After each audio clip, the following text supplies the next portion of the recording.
good morning students. The topic of today's module is agricultural policy. Agriculture occupies an important position in Indian economy. It provides food, fodder and raw material and thus contributes to overall economic growth.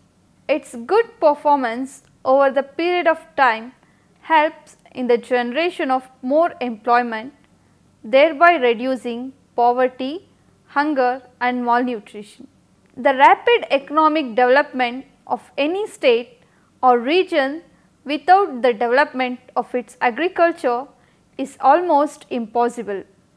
Agricultural output in India determines not only the per capita income of the farm sector, it also influences the standard of living of population and the nutritional standard of the poor masses.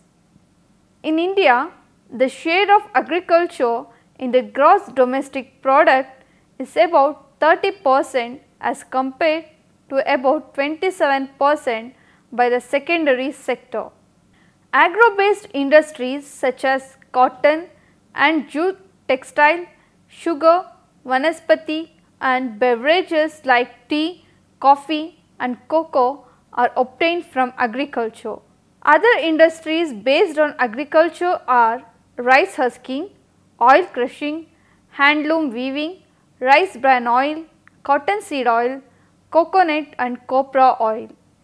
The workers employed in industry and infrastructural activities depends upon agriculture for the food supplies. Moreover, agriculture provides large market for non-agricultural goods and services, and the market system interconnecting the rural and the urban areas narrows the gap between them. In India, agriculture and its allied activities provide a source of livelihood to over 70% of the total population.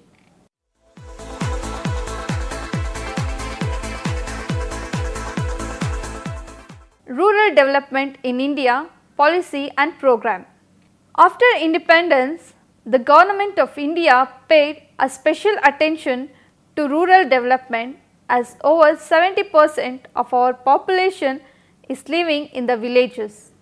Consequently, a series of programs have been designed and implemented since then. The various policies initiated during the 5-year plans have been presented briefly in the following paras. Coming to first 5-year plan from 1951 to 56. The first 5-year plan was initiated with a resolve to reconstruct the country economically and socially.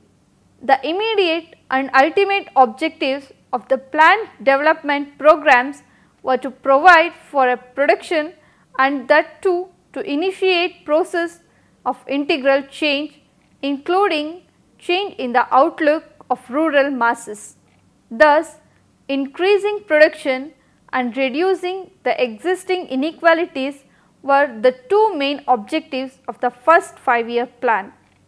The three main features of agricultural planning in the first 5-year plan were: the objects of the plan were not to increase agricultural production alone, but to bring about all-round development in rural life. The main emphasis was on long-term projects. The full advantage of this planning was to be realized after a period of 15 to 20 years. Formulation and implementation of various schemes related to the agriculture, irrigation and power were assigned to the state government, while the central government was to coordinate and to provide general assistance. Bhudan movement and Gramdan movement. The Bhudan movement was started on 18 April 1952 under the leadership of Vinoba Bhave. Its aim was to acquire surplus land through donation from individual landowners and to distribute the acquired land among the landless families. During the same period, various movements like Gramdan and Shramdan related to the rural development were also started. The main shortcoming of these efforts was that they were made without any conceptually broad-based strategy. They were ad hoc in nature, and in the absence of proper coordination, they failed in providing the required results.